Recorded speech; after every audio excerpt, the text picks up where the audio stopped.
दोस्तों नमस्कार। दोस्तों अगर आप लोग कोई ज़मीन खरीदना चाह रहे हैं तो ज़मीन खरीदने से पहले आप लोग को सही सलामत जो है डॉक्यूमेंट्स चेक कर लेना चाहिए। जो व्यक्ति ज़मीन बेच रहा है आपके पास तो उसका पहले तो डॉक्यूमेंट्स चेक कर लें। उनसे पहले का पेपर मंगवा लें जो कि रजिस्ट्री कॉपी होता है, सेल डीड यानी कि पट्टा ज़मीन का। और उसके साथ में दोस्तों एक B1 P2 होते हैं जो कि B1 P2 में कहने का मतलब खसरा नक्शा जो कि ऑनलाइन तरीके से निकलता है। आप अपने मोबाइल के माध्यम से भी जो उसको ऑनलाइन निकाल सकते हैं, देख भी सकते हैं, चेक भी कर सकते हैं। और अगर नहीं कर पाते हैं तो उन्हीं से जो है मांग सकते हैं। जो बेचने वाला व्यक्ति है उसी से मांग सकते हैं कि उसका B1 P2 भी आप दिखाइए दीजिए, ताकि उससे पता चल जाता है आपको कि ज़मीन है किसके नाम पर। तो किसके नाम पे जो ज़मीन है तो वो चीज़ें आपको जानकारी मिल जाता है। और कितना ज़मीन है, कितना एकड़ ज़मीन है, कितना एरिया ज़मीन है, वो भी आपको जानकारी मिल जाता है। जो व्यक्ति आपके साथ जो सौदा कर रहा है क्या वाकई में जो है वही मालिक है या कोई और मालिक है, तो ये चीज़ें आपको जानकारी मिल जाती है और डॉक्यूमेंट देखने से और सर्च करने से भी आपको पता चल जाता है कि हाँ ये ज़मीन जो है किसके नाम से है। और मान लीजिए कि उसमें जो है वो उनके परिवार में सभी लोगों का नाम होगा तो भी वो पता चल जाएगा कि वहाँ पे जो है सभी परिवार में जितने लोगों का हिस्से में नाम रहेगा वो सभी लोग का जो है उस B1 P2 के माध्यम से आप लोग देख पाएंगे, जान पाएंगे। B1 P2 के चेक करेंगे, देखेंगे लेफ्ट साइड में पूरा डिटेल्स लिखा हुआ रहता है और पूरा और उसके साथ में जो है कितना खसरा, कितना रकबा है, उनके ज़मीन कितना है, टोटल कितना ज़मीन है, वो सब आपको देख पाएंगे।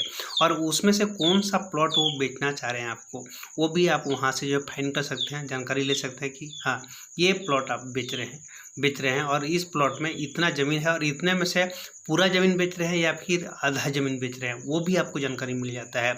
अगर वो जितना ज़मीन है उसमें से मान लीजिए आपको जो है आधा एकड़ ज़मीन बेच रहे हैं या फिर 10 डिसमिल 15 डिसमिल ज़मीन बेच रहे हैं तो वो भी आपको जो है जानकारी मिल जाता है कि हाँ इसमें से इतना ज़मीन वो बेच रहा है। और उसमें आपको क्लियरली पता चल पाएगा कि हाँ वाकई में उसी का ज़मीन है या उन लोग की भैयादी वाला ज़मीन है, ये आपको जानकारी मिल जाएगा और आपको सौदा करने में आपको जो है आसानी होगी, ताकि आगे चल के जो है कोई भी दिक्कत परेशानी नहीं होगा। पूरी चीज़ डिटेल जानकारी लेने के बाद ही जो है आप उस ज़मीन का जो है सौदा ले सकते हैं।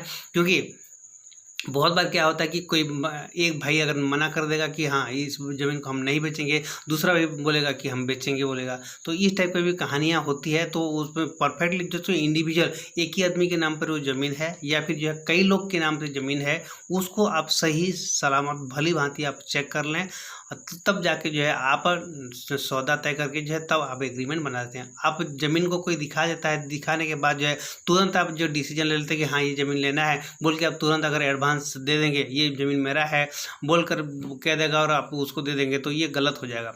पहले सबसे पहले उसको पूरा जो है जानकारी ले लें, उसके डॉक्यूमेंट्स मंगवा कर चेक करा लें, सही सलामत कर लें। और उसके बाद जो है अगर उनके जान पहचान लोगों से अगल बगल में जो आस पड़ोस के लोग हैं उनसे भी आप पता कर सकते हैं कि वो ज़मीन वाकई में जो है कोई फ्रॉड वाला तो नहीं है, कोई बिकाऊ वाला, तो कोई लफड़े झगड़ा वाला ज़मीन तो नहीं है। वो सारी चीज़ भी आप लोग जानकारी ले लें, उसके बाद ही जो है उस ज़मीन को आप सौदा तय करें, तो आगे चल के कोई भी दिक्कत परेशानी नहीं होगा।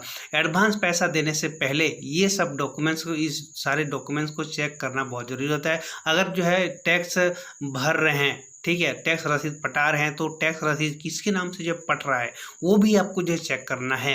तो ये सब चेक करने के बाद ही जो है आप आगे चल के अपनी उस ज़मीन का जो सौदा तय करें और एडवांस पैसा दें। एडवांस पैसा देने के बाद उसको बाद में रजिस्ट्री करने की प्रोसेस तो बाद में ही होती है, ठीक है। लेकिन पहला गलती तो यहीं पर करते हैं लोग, जब सौदा तय करते हैं उसी टाइम में ही मिस्टेक करते हैं, जो एडवांस पैसा भी दे देते हैं और उसके बाद जो है अपनी हाथ से जो है वो निकल भी जाता है ज़मीन, ठीक है।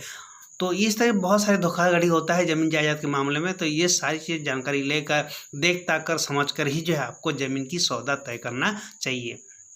दोस्तों आज के लिए इतना ही, फिर